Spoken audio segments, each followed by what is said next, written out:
오늘은 우리 교회에 꼭 필요한 일꾼을 세우는 날이어서 초대교회에서 일꾼을 어떻게 뽑았는지 그 과정을 함께 살펴보면서 현대를 살아가는 우리의 신앙을 다시 한번 돌아보는 시간을 갖도록 하겠습니다. 그럼 초대교회 일꾼을 어떻게 선택했을까요? 우리가 잘 아는 것처럼 예수님의 제자 중에 한 명이었던 가룟 유다는 은 30씩을 받고 예수를 팔아버렸습니다. 그렇게 예수를 팔아넘겼던 이유는 여러 가지가 있겠지만 결과적으로 그는 예수를 판 것을 후회하여 극단적인 선택을 하게 되죠. 그 내용이 마태복음 27장 3절에서 5절에 아주 상세하게 기록되어 있습니다. 마태복음 27장 3절에 의하면 그때 예수를 판 유다가 그의 정죄됨을 보고 스스로 뉘우쳐 그 은 30을 대제사장들과 장로들에게 도로 갖다 주었다 라고 되어 있죠. 은 30에 예수를 판 후에 예수님께서 끌려가서 정죄를 받게 되자 그걸 보고 나서 스스로 뉘우쳤다고 이야기하고 있습니다. 잘못되었다는 것을 유다는 알게 되었죠. 그래서 은 30을 받았던 돈 은 30을 다시 대제사장들과 장로들에게 갖다 주었습니다. 계속해서 24절에 가면 이르되 내가 무죄한 피를 팔고 죄를 범하였도다 라고 가룟 유다는 이야기를 했습니다. 내가 무죄한 피를 팔았고 죄를 범하였다 그렇게 말을 했더니 대제사장들과 장로들이 뭐라고 말하느냐? 그들이 이르되 그것이 우리에게 무슨 상관이냐? 네가 당하라 그렇게 이야기를 했습니다. 결국 자기가 잘못한 것을 뉘우치고 은 30을 갖다 주면서 잘못했다라고 얘기해도 그건 우리랑 상관없다. 네가 당해야지 라고 말하는 소리를 듣고 5절에 의하면 유다가 은을 성소에 던져 넣고 물러가서 스스로 목매어 죽은지라 라고 되어 있죠. 은을 성소에 던져 넣었다 라고 하는 것은 성소에다가 그냥 은 30을 그냥 던져놓고 나왔다 그 말입니다. 안 받으니까 그냥 던져놓고 와서 너무 괴로워서 목매어 죽어버렸습니다. 이렇게 유다는 극단적 선택을 했죠. 그럼 그 돈 은 30은 어떻게 되었을까? 그 돈 은 30에 대한 기록이 계속해서 6절과 8절에 있습니다. 6절에 의하면 대제사장들이 그 은을 거두며 이르되 이것이 핏값이라. 성전고에 넣어 드리는 것이 옳지 않다라고 말을 했죠. 그러니까 이 30은 예수를 죽이는 핏값이라는 겁니다. 그거를 대제사장들이 알았죠. 그러면 이 돈은 핏값이기 때문에 성전고에 넣어둠이 옳지 않다. 여러분, 이 돈은 출처가 밝혀진 겁니다. 이 돈의 출처는 성전고에서 나온 겁니다. 그러니까 성전고에서 나왔기 때문에 성전고는 옛날부터 성전에다가 성전고가 있어서 거기다가 돈을 모았습니다. 그 돈으로 성전을 수리하고 그리고 대제사장을 비롯한 제사장들 그리고 거기서 일하는 사람들 그 사람들의 녹봉도 주고 그러면서 이 돈을 관리했죠. 이 돈은 성스러운 돈입니다. 성전에 있는 성스러운 돈인데 그 돈을 꺼내서 예수님 파는데 30을 준 거예요. 얼마나 잔인무도합니까? 그랬다가 다시 가져오니까 이 돈은 다시 성전고에 넣어놓는 것이 옳지 않다. 핏값이니까. 자기들도 알아요. 얼마나 나쁜지라는 것을 자기들이 알아요. 자, 7절에 가면 이렇게 말합니다. 의논한 후 이것으로 토기장이의 밭을 사서 나그네 묘지를 삼았다. 그 30으로 토기장이의 밭을 산 겁니다. 그리고 토기장이의 밭을 사서 나그네들의 무덤을 만들었어요. 예루살렘에 와서 죽었던 나그네들, 정처 없던 사람들의 무덤을 만들었어요. 8절에 말하면 이렇게 말합니다. 그러므로 오늘날까지 그 밭을 피밭이라 일컫느니라. 그 30이 무슨 값이라 그랬죠? 피값이라 그랬어요. 그래서 그 밭을 핏값으로 밭을 사서 그 밭을 나그네의 묘로 삼았는데, 그래서 그 밭을 뭐라고 불렀느냐? 피밭이라고 불렀다는 겁니다. 결국 예수를 팔았던 그 돈은 나그네의 묘가 되었는데 피밭이 된 거죠. 이렇게 해서 예수께서 택하셨던 12명 중에 한 명, 가룟 유다.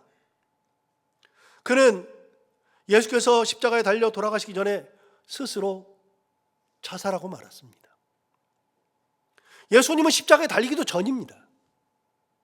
예수님은 몇 시간이 지나야 십자가에 달리시고 몇 시간이 지나야 돌아가시는데, 그러기도 전에, 빌라도의 법정을 가기도 전에 빌라도의 법정에 가서 예수님을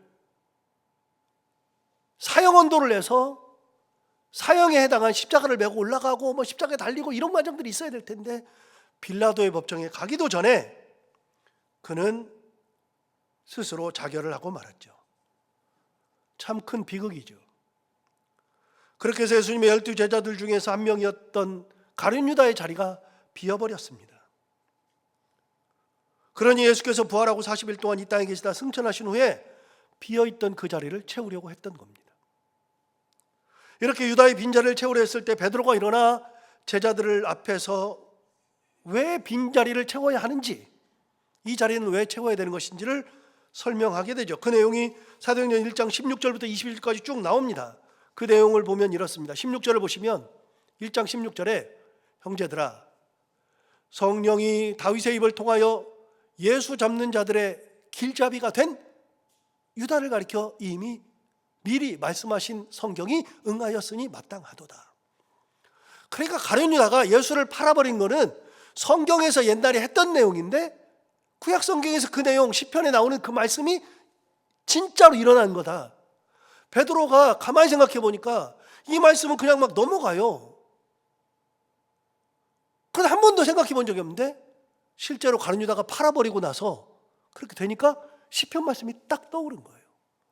아, 다윗의 입을 통하여서 하셨던 그 말씀이 실제로 일어났다. 18절에 보면 이렇게 말합니다. 이 사람이 불의의 삭스로 밭을 사고, 예수를 판 불의의 삭스로 밭을 사고 후에 몸이 곤두박질하여 배가 터져 창자가 다 흘러 나온지라. 이 내용은 마태복음에 나오지 않습니다. 그런데 누구든지 다 압니다. 그가 결국은 스스로 목매어 죽은지라 마태복음에 되어 있는데, 사도행전에 베드로의 이야기를 통해서 우리는 알 수 있는 게 있습니다. 목매어 죽었는데 가지가 부러졌든지 아니면 끈이 잘못해서 풀렸든지, 어쨌든지 간에 몸이 곤두박질해서 땅바닥으로 떨어져서 배가 터져서 창자가 다 흘러나와서 죽은 겁니다. 유다는 그렇게 일생을 마감한 겁니다. 19절에 이렇게 말합니다. 이 일이 예루살렘에 사는 모든 사람에게 알려져. 그 일이 예루살렘에 사는 모든 사람에게 다 알려진 겁니다. 그들의 말로는 뭐라고 말하느냐? 그 밭을 아겔다마라 하니 이는 피밭이라는 뜻이라.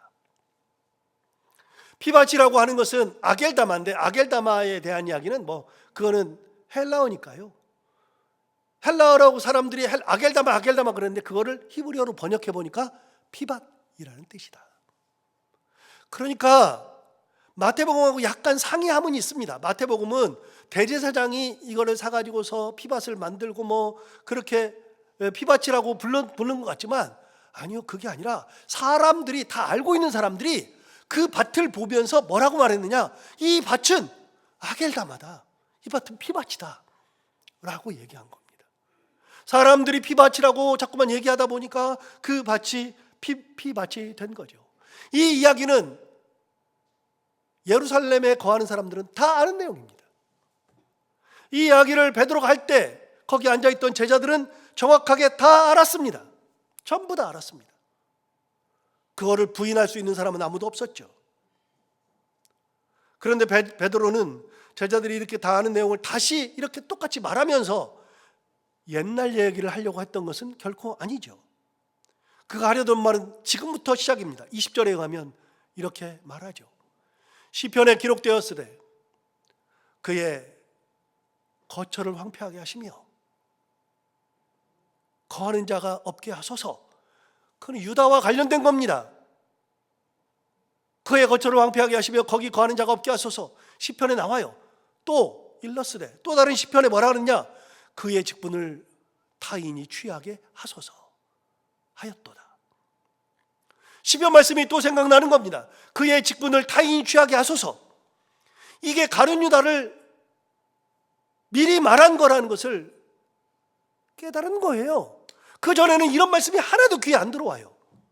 그런데 가룟 유다가 이런 일을 하고 나니까 시편 말씀이 다 그래요. 시편 말씀에 여러 가지 말씀이 다 응해요.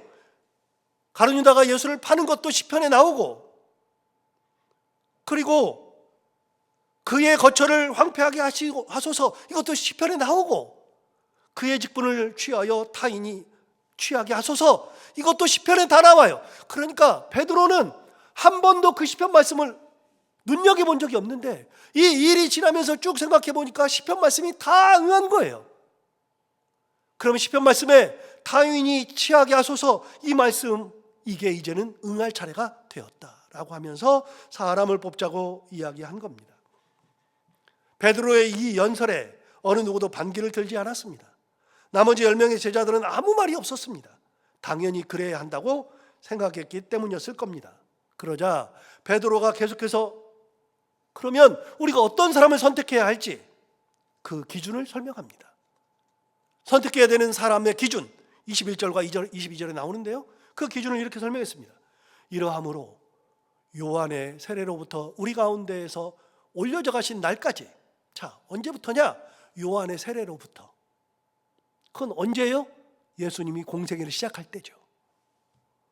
우리 앞에서, 우리 가운데서 올려져 가신 날까지, 승천하신 날까지, 즉 예수님이 공생의 시작부터 죽음, 부활 이후에 40일 지나서 승천하신 이 날까지, 3년 넘은 이 시간까지 주 예수께서 우리 가운데 출입하실 때, 자, 조건이 뭐냐? 이거를 맞춰야 돼요. 주 요한의 세례로부터 우리 가운데서 올려져 간 이 날까지, 그 날까지 무슨 일이 있었느냐? 22절에 보면 이렇게 말하죠. 항상 우리와 함께 다니던 사람 중에 하나를 세우자. 그러니까 이때부터 이때까지 우리가 다녔는데, 우리가 예수님과 함께 다녔는데 항상 우리와 같이 다니던 사람들이 있다. 즉 예수님이 공생애를 할 때 다니던 사람들이 12제자만 있는 게 아니라 다른 사람들도 있었다. 그 사람들 중에서 한 명을 세워서 그 다음 뭐 하느냐? 우리와 더불어 예수께서 부활하심을 증언할 사람이 되게 하여야 하리라. 그런 사람들 중에 한 명을 택하여서 예수께서 부활하심을 증언해야 된다. 예수께서 부활하심을 증언해야 될 사람, 그런 사람을 뽑아야 할 것이다. 자, 여긴 두 가지가 있습니다. 하나는 예수님께서 요한의 세례를 받을 때부터 부활하시고 승천하시는 이날까지 우리랑 함께 다녔던 사람을 뽑을 것이다. 두 번째, 그 사람은 뭘 하느냐? 그 사람의 역할, 그거는 좀 이따 설명하기로 하고. 자, 그렇게 우리랑 함께 다녔던 사람들이 있었느냐? 우리는 12명인데 12명은 예수님과 함께 다녔는데 나머지 사람들도 그런 사람이 있느냐 하는 얘기입니다. 여기서 잠깐, 예수님의 제자가 몇 명이죠? 12명. 다 압니다. 우리는 12명인 것을 모르는 사람이 없습니다. 다 압니다. 예수님의 제자 12명 다 압니다. 그러면 12명만 생각하기 쉬운데 정말 12명만 예수님의 제자였는가? 아니요. 예수님의 제자는 그게 아닙니다. 예수님의 제자는요, 많은 무리들 중에서 예수님께서 1차로 선발된 제자들은요 70명입니다. 그리고 그 중에서 12명, 그리고 그 중에서 가장 신뢰하는 수제자 3명, 베드로, 야고보, 요한, 그리고 그 중에서 베드로. 70명, 12명, 3명, 1명. 그럼 70명이라는 게, 목사님, 도대체 70명이라는 게 이게 근거가 있어요? 말이 돼요? 근거 있어요. 누가복음 10장 1절에 보면 이렇게 말합니다. 그 후에 주께서 따로 몇 명 세워요? 70인을 세우사 친히 가시려는 각 동네와 각 지역으로 둘씩 앞서 내보내셨다. 70명을 따로 세웠습니다. 70명을 세워서 둘씩 짝을 지어서 35팀을 만들어서 예수님께서 가시려고 저 동네 갈 거야, 저 동네 갈 거야, 저 지역 갈 거야 그러면 둘씩 그 동네, 그 지역으로 다 보내셨다. 이게 제자의 파송이에요. 그리고 우리가 아는 내용들이 들어있어요. 거기를 갈 때에는 전대에 돈을 채우지 말고 신발을 2개를 준비하지 말고 가는 곳마다 평안함을 빌어주고 이 70명 파송장이 누가복음 10장입니다. 그러면 이 70명 어떻게 되었을까? 17절에 보면 이렇게 말합니다. 70인이 파송되었다가 돌아왔어요. 70인이 기뻐하며 돌아와 이르되 주여 주의 이름이면 귀신들도 우리에게 항복하더이다. 그러니까 그 70명이 예수님께서 파송한 후에 거기를 갔다가 다시 돌아와 가지고 예수님에게 귀신들이 항복하던 얘기를 하는 겁니다. 그러니까 70명은 예수님께서 12명만이 아니라 70명을 파송한 적이 있습니다. 예수님의 제자들은 70명이 1차였습니다. 그 1차 70명이 12명으로 준 것이고 12명이 3명으로, 3명이 1명으로 이렇게 줄어가는 과정이 있습니다. 그 70명 중에서 1명, 예수님이 요한의 세례로부터 승천하시는 그날까지 항상 우리와 함께 다녔던 사람 중에 1명을 뽑아야 할 것이다. 왜요? 예수님을 계속해서 봤잖아요. 예수님의 말씀을 들었잖아요. 예수님이 뭘 생각하는지를 알잖아요. 우리랑 같은 생각을 하잖아요. 비록 12 안에는 들지 못했어도 그래도 그런 사람들 중에서 1명을 뽑아야 할 것이다 라고 했습니다. 아까 22절을 다시 보시면 22절에 뭐라 그러냐면 항상 우리와 함께 다니던 사람 중에 하나를 세워야 할 것이다. 이런 사람을 1명을 세워요. 그러면 그 사람이 뭐 하느냐? 우리와 더불어서 예수께서 부활하심을 뭐 할 사람? 증언할 사람이 되게 하여야 하리라. 예수님의 부활하심을 뭐 해요? 증언한대요. 여러분, 증언하는 사람을 뽑는 겁니다. 여러분, 증언하는 사람을 뭐라 그래요? 증인이라 그래요. 증인. 뭘 증언할 때 증인이 가서 증언을 하잖아요. 그러니까 이 사람은 증인이 되는 거예요. 증인. 증인? 어디서 많이 들어본 얘기인데, 어디서 많이 듣던 단어인데, 여러분, 증인이라는 단어가 어디서 나올까요? 어디서 나오는가? 사도행전 1장 8절에 나옵니다. 예수님께서 승천하시기 바로 전에 맨 마지막으로 이 땅에서 하셨던 말씀. 자, 사도행전 1장 8절 우리가 잘 아는 말씀인데요. 그 말씀이 뭐라고 시작해요? 오직 성령이 너희에게 임하시면. 이게 마지막 말씀이에요. 이 말씀 하시고 그들 위해서 올라가셔요. 그런데 이렇게 올라가실 때 주님께서 하신 말씀, 오직 성령이 너희에게 임하시면. 자, 성령이 임하면 어떻게 되느냐? 첫 번째, 너희가 뭘 받아요? 권능 받고. 제가 이 8절 말씀은 여러 번 이렇게 말씀드린 적이 있어요. 중요한 거예요. 권능을 받아요. 두 번째, 예루살렘과 온 유대와 사마리아와 땅끝까지 이르러 그다음 뭐라 그래요? 내 증인이 되리라. 주님이 마지막 말씀이 뭐냐면 너희에게 성령이 임하셔야 된다. 이게 굉장히 중요한 거예요. 성령이 임하기만 하면 두 가지가 일어난다. 첫 번째, 권능을 받게 되고, 두 번째는 내 증인이 되어야 한다라고 말씀하신 거예요. 여러분, 이게 굉장히 중요한데요. 여러분, 권능을 받는다 그랬을 때 이 권능은 뭐냐? 권능을 헬라어 성경으로 원어로 찾아보면 두나미스라 그랬잖아요. 두나미스. 여러분, 두나미스가 후에 영어로 뭘로 번역되냐면 다이너마이트로 바뀐다 그랬잖아요. 우리가 권능을 받았을 때에는 우리가 뭘 받아요? 다이너마이트를 받는 거예요. 여러분, 다이너마이트는 굉장히 중요한 겁니다. 다이너마이트는 힘이 세죠. 잘 사용되거나 잘못 사용되거나 다이너마이트를 사용했을 때는 엄청난 일들이 일어납니다.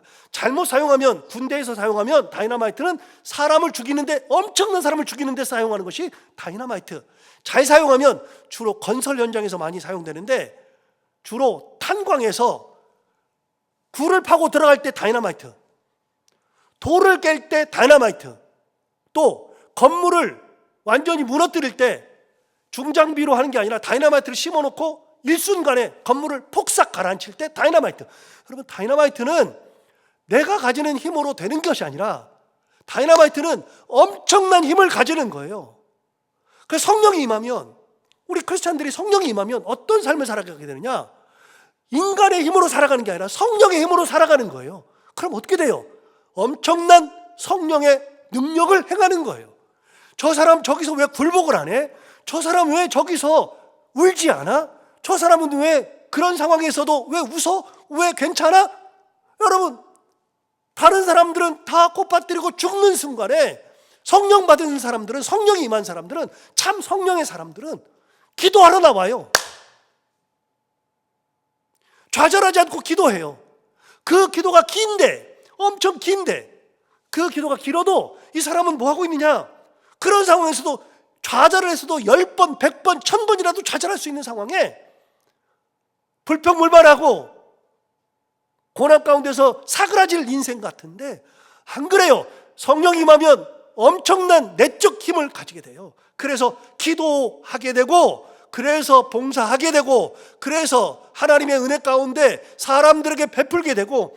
여러분, 내가 가진 것도 적은데, 저는 이런 사례를 너무 많이 보는데, 지난번에 극동방송을 이렇게 지나가면서 라디오를 이렇게 운전하다가 극동방송을 들었더니 그분 그래요. 그분이 사는 게 너무 힘들대요. 한 달 한 달 살기가 너무 힘들대. 그런데 한 달 살기 힘드는데 그 사람이 한 달 살다가 그냥 하나님 앞에, 하나님 이번 달에도 이만큼이 필요합니다. 매번 그렇게 기도하는데 어느 날 이분이 그동안 정산 못한 데서 돈이 나온 거예요. 그분 그 돈 받아가지고 자기 한 달 살기 힘드는데 하나님 앞에 드리고 이웃에게 나눠요. 가능해요? 불가능하잖아요. 누가 가능해요? 성령의 은혜가 있는 사람들은 가능한 거예요. 말이 안 돼요.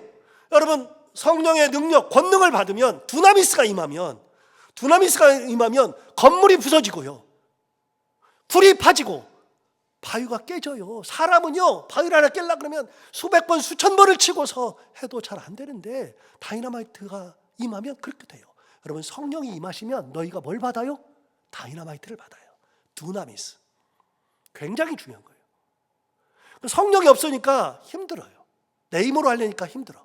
내가 갖고 하려니까 힘들어. 그런데 성령의 은혜로 임하면 너무 쉽다. 얘기했잖아요.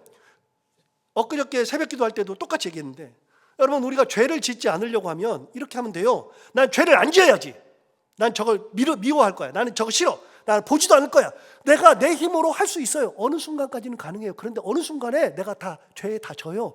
그런데 여러분, 죄를 이기는 방법은 간단하다 그랬잖아요. 내가 내 힘으로 하는 게 아니라 내 안에 주의 은혜를 채우면 은혜가 죄를 이기는 거예요.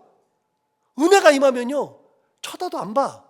아무리 억만금이 와도 쳐다도 안 봐. 그게 너무나도 더러워. 그걸 가까이 가는 것도 싫어.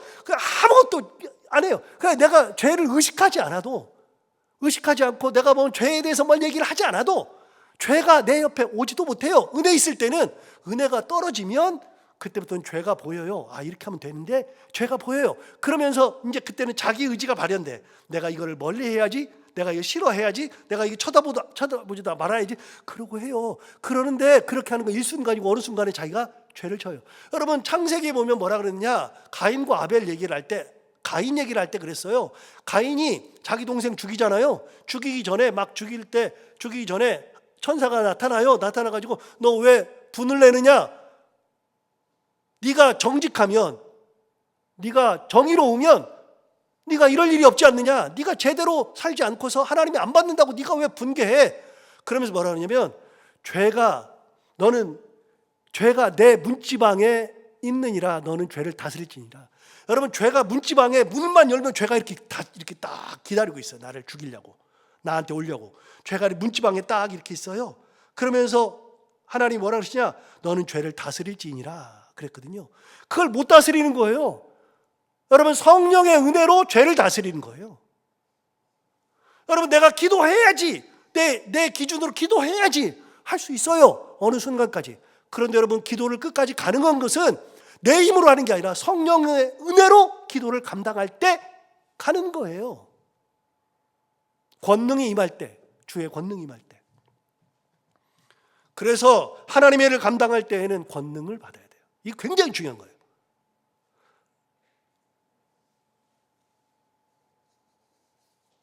다시 보시면은 1장 8절을 다시 보시면 이렇게 말했습니다. 오직 성령이 너에게 임하시면 너희가 권능을 받고 예루살렘과 온 유대와 사마리아 땅까지 이르러 내 증인이 되리라. 여기서 증인에 대해서도 말씀하셨습니다. 결국은 엄청난 힘이 있으면 그걸 가지고 뭐 하느냐? 증인이 된다는 거예요. 내 증인이 돼요. 증인이라고 하는 단어도 역시 설명을 제가 했잖아요. 헬라어의 증인은 마르투스예요. 그냥 우리가 잘 모르지만 마르투스예요. 그런데 마르투스가 영어에 가서는 뭐라 그러냐? 마터가 돼요. 마터. 원래 그냥 영어를 그냥 독일어식으로 읽으면 마르티르예요. 마르티르. 똑같아요. 마르투스에서 마르티르가 돼요. 마터. 이건 영어로 발음하니까 마터가 됐지만 이 마터라고 하는 건 뭐냐? 여러분 마르투스라는 건 뭐냐? 마르투스는 순교예요.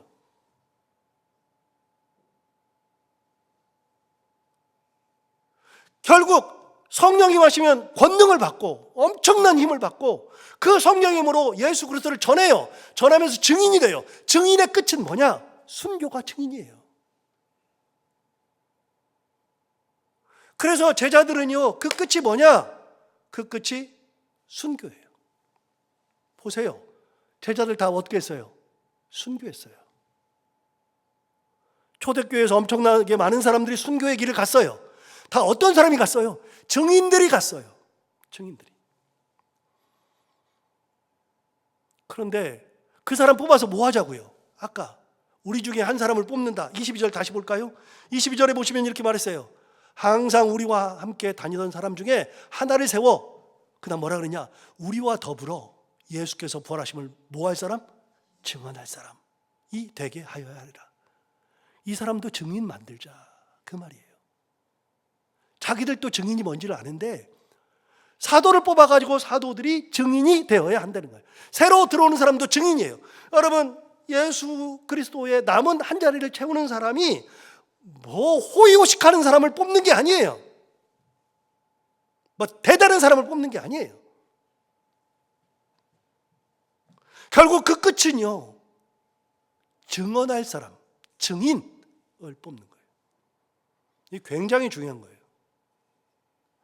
그러니까 새롭게 직분을 받게 되는 것은 영광의 길이기는 하지만 순교자의 사명을 갖게 되는 겁니다. 부경화를 누리는 직분이 아니라는 겁니다. 어떻게 생각해 보면 자기 생명을 예수에게 내어드려야 하는 것이 직분이요, 자기 뜻이 아닌 예수의 뜻대로 살아야 하는 것이 증인의 삶입니다. 이제부터는 제자가 되는 그 순간부터는 예수 그리스도의 증인이 되는 겁니다. 알고 보면 얼마나 무서운지 모릅니다. 직분이라는 것은 그렇게 쉽게 받을 수 있는 것이 아니기 때문에 저는 이 개념을 잘 알고 있는 터라 항상 무겁기만 합니다. 진짜로. 다른 목사는 어떨지 몰라도요, 저는요 이 직분, 이 직임을 빨리 벗고 싶어요. 저는 목사로서의 삶을 하루빨리 이게 벗고 저도 꿈이 있다면 평신도가 되는 게 꿈이에요. 그냥 와서 같이 예배 드리고 그렇게 살고 싶은 마음이 얼마나 많은지 몰라요. 다른 목사님들이 1년이라도 더 하려고 노력할지 몰라요. 진짜 그런 분들 제 주변에 너무 많아요. 근데 저는요, 하루라도 어떻게 하면 빨리 벗을까? 저는 이게 너무 무거워요. 아무것도 아닌 것 같아도. 저도 목사가 되는 것이 이런 것인 것을 진짜 잘 몰랐습니다. 그런데 성경을 알면 알수록 더욱 신학적 전지가 높아질수록 목사가 그냥 되는 것이 아니고, 항상 말씀드리지만 교회와 이 집에, 만약에 교회와 집에 문제가 생겼다, 동시에 문제가 생겼다. 여러분 교회와 집에 동시에 문제가 생기면 어떻게 해야 되는가? 여러분 잘 생각해 보라 그랬잖아요. 여러분 교회와 집에 동시에 문제가 있어요. 큰 일이 생겼어요. 그러면요, 목사는요, 집보다 교회가 먼저예요. 성도가 먼저예요. 목회자는요, 집을 돌보는 것보다도 성도를 돌보는 게 먼저예요. 그런데 목회자 말고 이외에 뭐 어떤 문제를 할지라도 집과 교회에 문제가 생기면 집이 먼저예요. 가정이 먼저예요. 그거 모르고 교회 먼저 뛰어오고 교회 와가지고 뭘 하고, 요즘은 이제 그런 경우가 없지만 옛날에 많이 들리던 소리 중에 그런 거 있잖아요. 집에는 산더미같이 일을 쌓아놓고서 교회 온다고. 안 돼요. 안 돼요. 가정이 먼저고 아이가 먼저고 사랑하는 사람들이 먼저예요. 교회보다 가정이 먼저예요. 그러나 목사는 안 그래요. 옛날에는 몰랐어요. 그래서 목사가 되면은 나도 이제 목사 되네 그렇게만 생각했는데 안 그래요. 그래서 저는 지금도 어떻게 하면 빨리 벗을 수 있을까? 저는 하루에도 12번씩 생각할 때가 진짜 있어요. 너무 무거워요. 예수님의 12제자 중에 한 명을 그렇게 뽑은 거예요. 우리와 함께, 우리와 더불어 예수께서 부활하심을 증언할 사람이 되게 하여야 하리라. 진짜 무거운 말이에요. 어찌되었든지 간에 그 사람을 뽑게 됩니다. 그러면 그렇게 일꾼을 뽑을 때 어떻게 뽑았을까? 23절에 의하면 그들을 뽑는 것이 나옵니다. 23절, 그들이 두 사람을 내세우니 하나는 바사바라고도 하고 별명은 유스도라고도 하는 요셉, 하나는 마띠아. 이 두 사람에 대해서는 우리가 정보가 별로 없어요. 그렇지만 당대 사람들은 다 알아요. 요셉이라는 사람은요, 별명이 두 가지나 돼요. 바사바라고도 하고 유스도라고도 해요.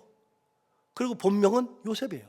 그러니까 이 사람은 여기서도 저기서도 이런 별명 저런 별명으로 이렇게 들릴 만큼 이 사람은 활동을 많이 하고 굉장히 사람들에게 잘 알려진 사람이 요셉이에요. 두 번째 사람은 마띠아예요. 마띠아에 대해서는 그냥 특별한 게 없어요. 그냥 마띠아예요.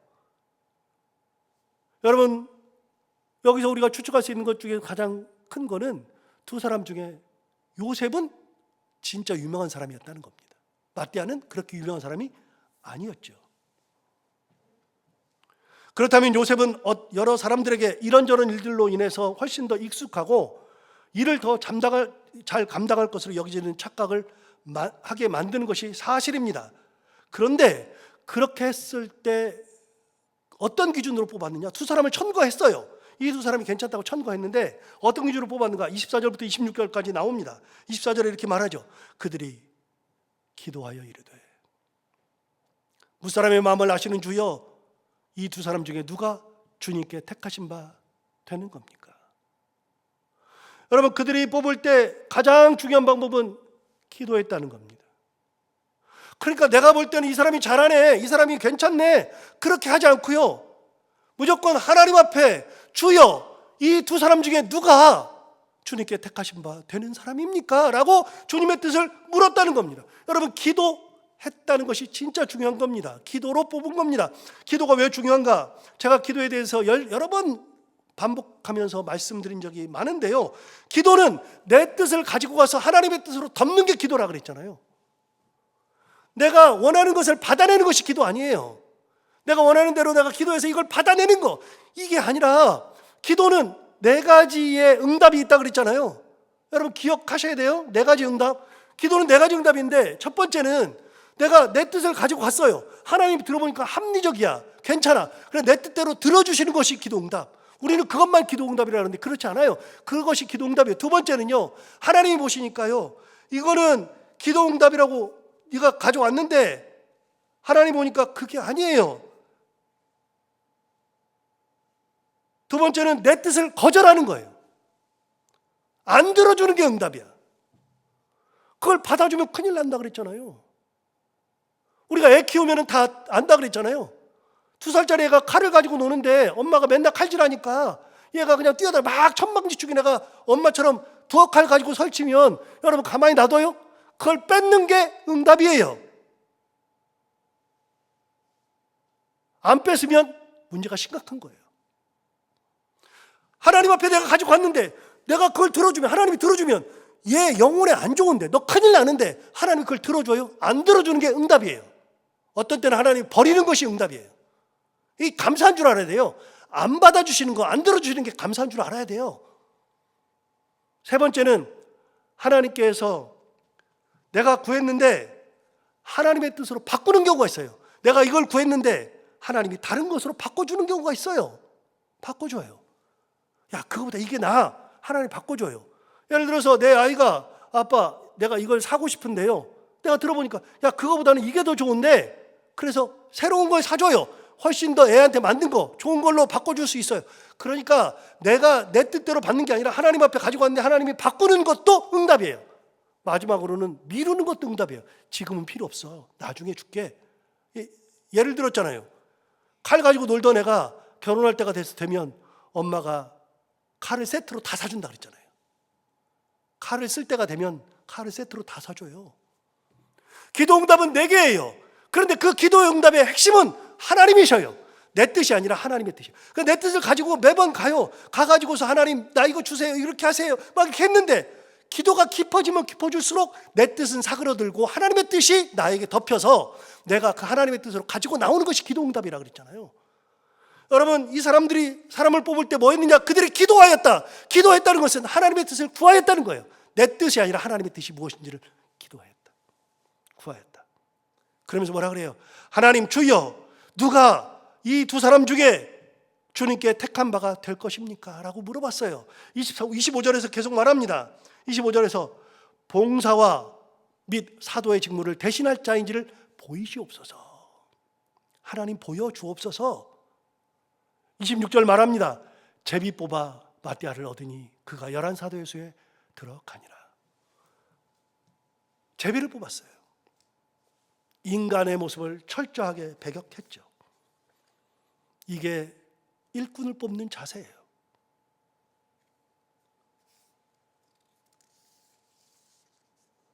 여러분 오늘 새로운 일꾼을 뽑습니다. 오늘 새로운 일꾼을 뽑을 때 뽑혀야 되는 사람들은 무거운 마음을 가져야 돼요. 나는 증인의 삶을 사는 거예요. 그리고 뽑는 우리들은 정말 기도하면서 어떤 사람이 적합한지 하나님의 은혜를 가지고서 뽑는 거. 그래서 하나님의 뜻이 이루어지는 거. 이게 교회 투표에만 나타나는 게 아니라 우리 삶에도 똑같아요. 우리 삶에도 내 뜻이 드러나는 게 아니라 하나님의 뜻이 무엇인지를 물을 줄 알고 하나님의 뜻을 구현해내는 것이 가장 중요한 거예요. 하나님의 뜻에 순복할 수 있는 믿음, 그리고 하나님의 뜻을 따를 수 있는 신앙, 이것이 가장 중요하다는 거. 오늘 우리 교회가 그 신앙을 가지고 귀한 사명을 잘 감당할 수 있는 그런 귀한 일에 한 걸음 더 나아가는 그런 교회가 되길 바랍니다. 기도하겠습니다. 하나님 아버지 감사하고 감사합니다. 오늘 마띠아를 새로 뽑는 그 과정에서 어떤 일들이 일어났는지, 이게 얼마나 귀한 것인지, 얼마나 무거운 것인지, 이걸 뽑을 때는 어떻게 해야 되는지를 한꺼번에 다 같이 살펴보면서 교회가 가야 할 길, 그리고 우리가 가야 할 길에 대해서 다시 한번 생각해 보게 해주셔서 감사합니다. 하나님의 뜻만 나타나는 귀한 삶, 하나님의 뜻을 온전히 기다리고 그 뜻을 이루어갈 수 있는 삶, 살아갈 수 있는 저희들, 그리고 우리 교회가 되게 하여 주옵소서. 예수님 이름으로 기도하옵나이다.